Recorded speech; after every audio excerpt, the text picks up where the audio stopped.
reprise du débat. L'honorable député de Châteauguay-Saint-Constant. Merci, M. le Président. Je remercie également mon collègue de New Westminster Coker Club d'avoir amené à la Chambre cette motion qui va nous permettre, évidemment, de parler des anciens combattants et du sort qui leur est réservé par ce gouvernement. Un sort, évidemment, qui n'est pas toujours envieux, dans le sens où, malheureusement, tel qu'on l'a démontré, tel que plusieurs rapports l'ont démontré de façon constante depuis plus d'une décennie, la nouvelle charte des anciens combattants, malheureusement, comporte trop souvent des éléments injustes. C'est une nouvelle charte qu'on a évidemment adoptée dans cette Chambre en 2006, mais qui comporte beaucoup de lacunes. Et à l'époque, on disait déjà, ici en cette Chambre, qu'on devait évidemment adopter cette charte pour s'occuper adéquatement des anciens combattants de l'ère moderne, parce qu'évidemment, le système de pension était fait essentiellement pour pallier à certaines... pour aider les anciens combattants, surtout des anciennes guerres.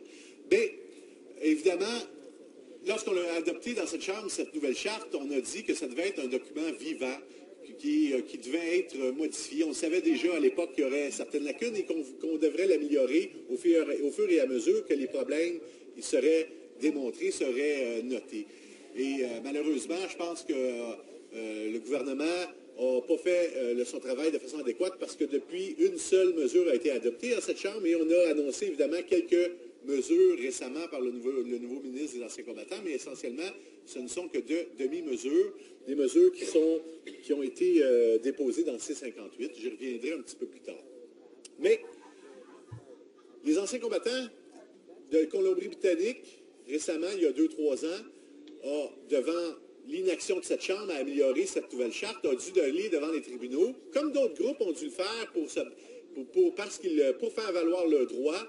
Ils ont dû se tourner vers les tribunaux pour démontrer aux Canadiens que lorsqu'on devient blessé, lorsqu'on sert le Canada, celui-ci ne s'occupe pas adéquatement de leur bien-être. Et c'est un scandale, M. le Président. Dans la cause, évidemment, dans la cause Équitas, on s'est retourné devant les tribunaux parce qu'on disait que le système de pension auparavant était plus généreux et s'occupait de façon plus adéquate des anciens combattants blessés. Et on a démontré clairement là, avec des rapports qu'effectivement, lorsqu'on se retrouve blessé, on n'est pas adéquatement, on a des montants forfaitaires qui n'est pas assez élevé. On n'a pas une pension qui est assez forte. Et si on est blessé au combat, qu'on n'a pas de pension, bien, on se retrouve à 65 ans sans plus rien. Donc, on a relevé plusieurs éléments qui sont troublants à travers les années. Et le groupe Équitas a dû aller se tourner devant les tribunaux pour demander à ce qu'on soit adéquatement, que ceux-ci soient mieux rémunérés et on exige du gouvernement qu'on s'occupe de façon plus adéquate de ceux-ci. En réponse à cette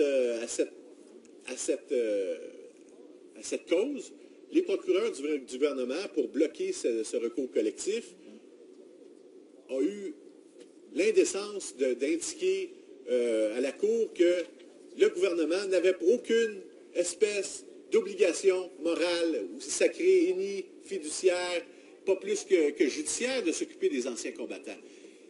C'était un non-sens, M. le Président. C'est la première fois depuis Sir Borden lors de la Première Guerre mondiale qu'on osait indiquer qu'on n'a aucune espèce d'obligation de s'occuper de nos anciens combattants blessés, et ce qui a évidemment soulevé l'ire de ceux-ci.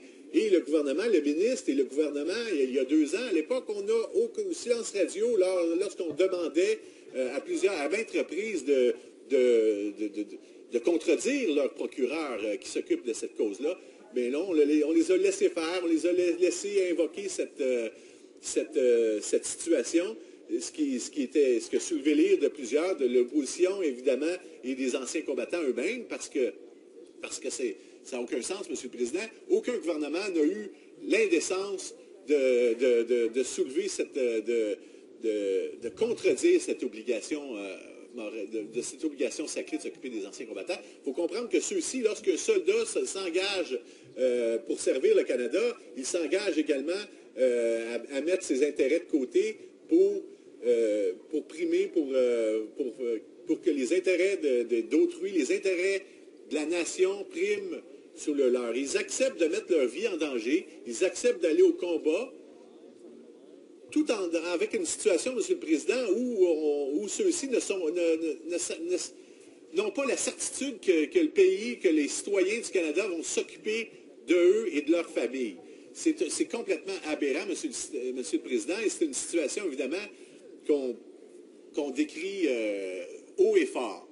Donc, mon collègue a amené cette motion parce qu'encore le gouvernement, ce qu'il aurait dû faire pour contrer ce recours collectif, c'est au lieu de les laisser se battre devant les tribunaux, ça aurait été d'améliorer adéquatement la nouvelle charte des anciens combattants et d'apporter, à tout le moins, toutes les recommandations que le comité a mis de l'avant et que, pas seulement le comité, que ça fait déjà près d'un an que le comité a déposé ces recommandations, et c'était rien de nouveau, là, M. le Président, ça avait déjà, à travers les années, été soulevé à maintes reprises. Et le gouvernement arrive avec un projet de loi, arrive avec des annonces, le nouveau ministre arrive avec certaines annonces, des demi-mesures seulement, et une des mesures, évidemment, des recommandations du comité à apporter, c'était d'inclure cette obligation sacrée, cette obligation morale, fiduciaire et judiciaire de s'occuper adéquatement de ces anciens combattants. Donc, on a fait fi de ça. On n'a pas agréé à cette recommandation, même si le gouvernement a dit qu'il acceptait cette recommandation. Mais encore quelques reprises dernièrement, mon collègue de Sackville Eastern Shore a demandé au gouvernement, a demandé au ministre si le gouvernement reconnaît cette obligation. Et encore une fois, silence radio, M. le Président, on refuse de reconnaître cette obligation sacrée de s'occuper adéquatement des anciens combattants. C'est à n'y rien comprendre que le gouvernement agisse encore de cette façon-là. On est obligé aujourd'hui d'arriver avec cette motion pour d'obliger le gouvernement à se commettre sur cette obligation morale. Et je remercie encore une fois mon collègue de Coquitlam pour cette importante motion, parce qu'on va ainsi voir le gouvernement où il loge. Est-ce qu'il loge encore une fois dans des belles paroles, encore attaquer l'opposition? Combien de fois, aux nombreuses questions, Monsieur le Président, qu'on a posées à cette Chambre, on accusait évidemment l'opposition de ne pas avoir soutenu les 5 milliards qu'il disait encore il n'y a pas si longtemps, avant qu'ils se fassent pogner les culottes baissées, là, l'effet que c'est pas 5 milliards depuis 2006, depuis qu'ils sont au pouvoir, qu'ils ont investi pour aider les anciens combattants. C'est plus d'1 milliard de moins qu'on a tout simplement retourné au Trésor public. Alors que d'un autre côté, en même temps, on congédie presque le quart du personnel qui s'occupe du personnel de première ligne pour s'occuper de nos anciens combattants.